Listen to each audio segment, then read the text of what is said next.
राम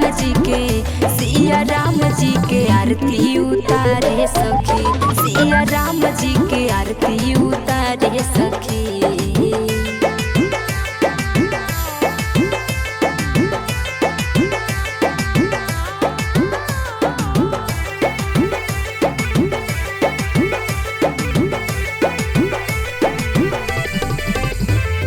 सोने के पिढ़ोइया राम आसन लगोई है, अवध नगरिया में शोभा बढ़ोई है।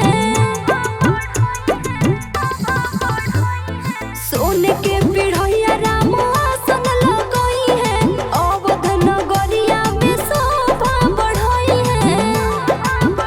उनका पौआ के धूल माटी अचरा से अपने झारे सखी, सिया राम जी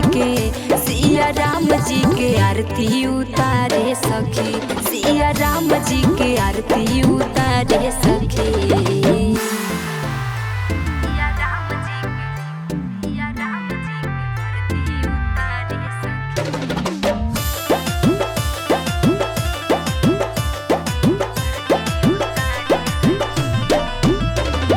माथे चंदन और तिलक लगाई, सखिया सले हर से गीत गवाई।